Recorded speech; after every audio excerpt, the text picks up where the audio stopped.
భక్తి భాస్కర ప్రేక్షకులకు నమస్కారం. కార్తీక మాసం అంటే ప్రతిరోజు మనకి పండుగే. ఇక కార్తీక మాసంలో దీపాలతో పాటు మనం స్నానం గురించి వింటూ ఉంటాం.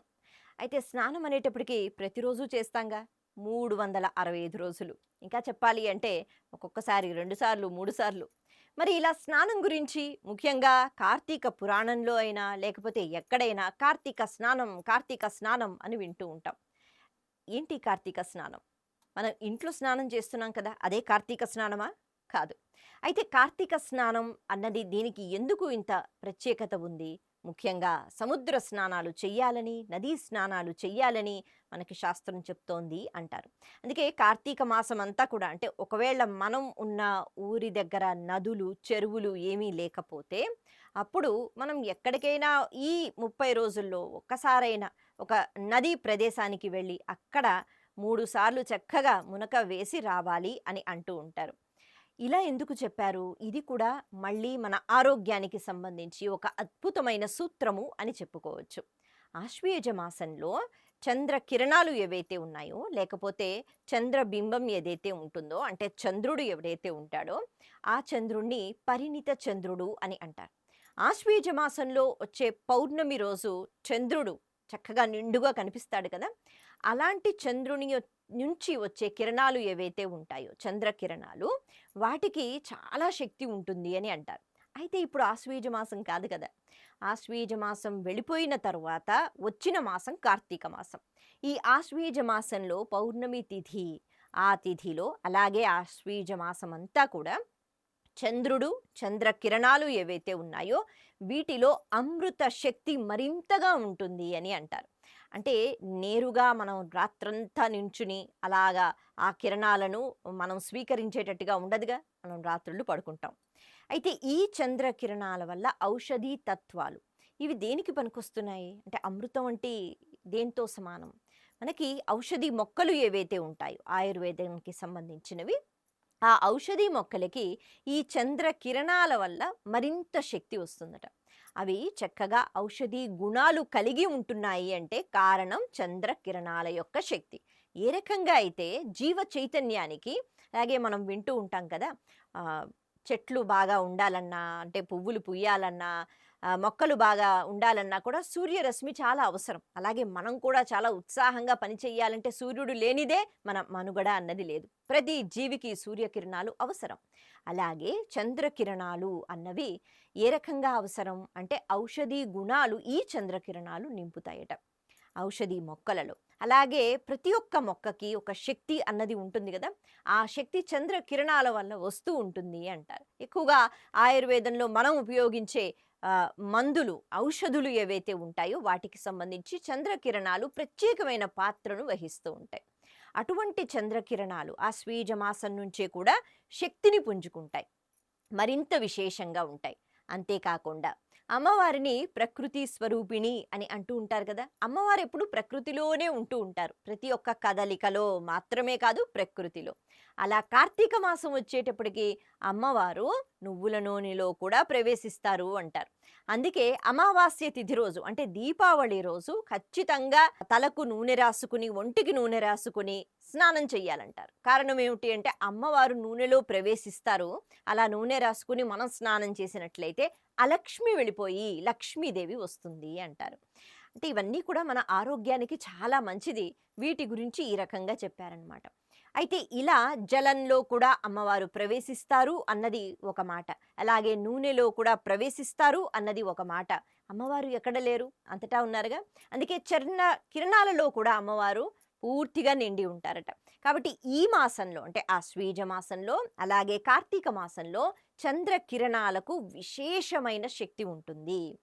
రాత్రంతా ఆ చంద్రకిరణాలు ఆ నీటి మీద పడినప్పుడు ఆ నీటి శక్తి పెరుగుతూ ఉంటుంది. నీరు ఆ శక్తిని పుచ్చుకుంటూ ఉంటుంది, వాటిలో నిక్షిప్తం చేసుకుని ఉంటుంది. అందుకే కార్తీక మాసంలోనే ఎక్కువగా స్నానాలు అన్నారు. మనకి వేరేగా చైత్రమాసంలో స్నానాలు చేయండి, లేకపోతే ఆశ్వీజ మాసంలో స్నానాలు చేయండి అని ఎక్కడా ఉండదుగా. కార్తీక మాసంలోనే ఈ ప్రత్యేకత. మనం పొద్దున్నే లేచి మళ్ళీ ఆ నదిలోకి వెళ్ళి స్నానం చేసినట్లయితే రాత్రంతా చంద్రకిరణాలలో ఉన్న ఔషధి తత్వం ఏదైతే ఉంటుందో అంటే ఇదేం కంటికి కనిపించదు. అంతా నమ్మకంతో కూడుకున్నది. కాబట్టి అలా వచ్చి ఇలా మనకి అంటే మనం చూస్తే అలా వచ్చి కలిసిపోతూ ఉంటాయా నీటిలో అన్నది కాదు. ఆ చంద్ర కిరణాలలో ఉన్న ఔషధి గుణములు అవి నీటిలోకి వెడతాయి.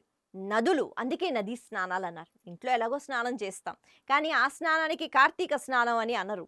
వీలైనంత వరకు చెరువులు లేకపోతే చిన్న చిన్న అంటే నీటి ప్రదేశాలు లేకపోతే బావులు అక్కడికి వెళ్లి స్నానాలు చేయండన్నారు. ఎందుకు అంటే వాటిలో చంద్రకిరణాలు అవి తాకుతూ ఉంటాయి. ఆ నీరు నిక్షిప్తం చేసుకుంటాయి ఆ శక్తిని. ఎప్పుడైతే మనం వెళ్లి స్నానం చేస్తామో, మన శరీరానికి ఆ నీరు తాకుతుందో శరీరం మరింత ఉత్సాహంగా ఉంటుంది. తేజస్సుతో నిండి ఉంటుంది. బద్ధకం అన్నది పూర్తిగా మాయమైపోతుంది. ఇలా ఉత్సాహంగా మనం ఉన్నప్పుడు చకచక చురుగ్గా మన పనులు చేసుకుంటాం అనమాట. అందులోనూ ఈ ఔషధీ తత్వములు శరీరం స్వీకరించినప్పుడు ఖచ్చితంగా అనారోగ్యం అన్నది దూరంగా పరిగెత్తి పారిపోతుంది. ఇంతేనా కాదు. అర్హత అన్నది స్నానంతోనే వస్తుంది. దేనికి అర్హత? అంటే మనం పూజ చెయ్యాలి అంటే స్నానంతోనే అర్హత వస్తుంది. అలాగే ఉత్సాహం వస్తుంది. ఉపాసన బలం అన్నది పెరుగుతుంది. ఇంకా చెప్పాలి అంటే ఒక్కొక్కసారి బాగా నీరసంగా ఏ పని చెయ్యబుద్ధి కాదు. అటువంటి సమయంలో కూడా చన్నీటి స్నానమే చెయ్యాలి అని అంటారు.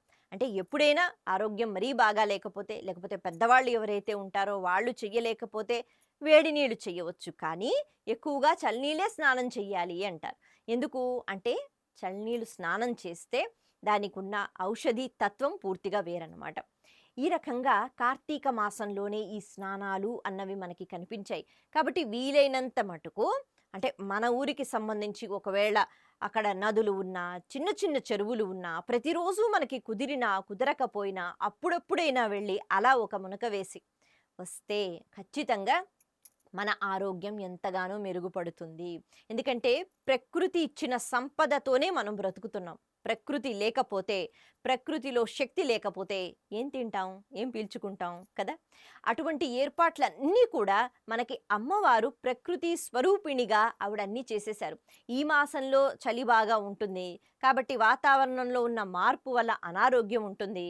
మరి మీకు శక్తి కావాలి కదా! మీ తేజస్సు క్షీణించిపోకూడదు కదా! ఉత్సాహం కావాలి కదా! అనేటట్టుగా అమ్మవారు చంద్ర కిరణాల్లో ప్రవేశించి మనకి శక్తిని ఇస్తున్నారు. అలాగే మరి ఈ కాలమంతా ఉపాసనా కాలం అన్నారు కదా! మరి ఉపాసన చెయ్యాలి అంటే మనసు మన మాట వినాలి. చంద్రమా మనసో జాతః అన్నారు. చంద్రుని యొక్క ఆరాధన వల్ల మనసు నిర్మలంగా సాత్వికమైన ఆలోచనలతో ఉండడానికి ప్రయత్నం చేస్తుంది. మన మనసు మన మాట విన్నది కదా! మనం బుద్ధిగా కూర్చో అన్నా అది కూర్చోదు. అటు ఇటు వెళ్ళిపోతూ ఉంటుంది. అది మనల్ని ప్రేరేపిస్తూ ఉంటుంది తప్పు వైపు. అటు అటు వెళ్ళు, అటు నడువు. అది ధర్మం కాదు అని మనం చెప్తున్నా పర్వాలేదు, పర్వాలేదు అని మన మనసు చెప్తూ ఉంటుంది. కాబట్టి మనసు ఎప్పుడూ ప్రశాంతంగా, సాత్వికమైన అంటే మంచి మంచి ఆలోచనలు మనసుకి రావాలి. ఇది ఒక్కొక్కసారి మన వల్ల కాదు. కాబట్టి ఏ రకంగా అయితే చంద్ర కిరణాలు, ఆ కిరణాలతో కూడుకున్న ఔషధి శక్తితో కూడుకున్న నీటిలో మనం స్నానం చేస్తామో, ఖచ్చితంగా చంద్రమా మనసో జాతః కాబట్టి ఆ ప్రభావం మన మనసుపై పడి సాత్వికమైన ఆలోచనలు వచ్చి మరింతగా ఉపాసన బలం కూడా పెరుగుతుంది. ఇవన్నీ కారణం. మరి ఇవన్నీ కూడా కేవలం స్నానం వల్లే కలుగుతాయి. కాబట్టి కార్తీక స్నానానికి అంతటి ప్రాముఖ్యత, ప్రత్యేకత ఉంది. అటువంటి కార్తీక స్నానాన్ని మనం అందరం అంటే ప్రతిరోజు కాకపోయినా అప్పుడప్పుడైనా చేసే ప్రయత్నం చేయాలి. మరొకసారి మీ అందరికీ కార్తీక మాసం శుభాకాంక్షలు. నమస్తే.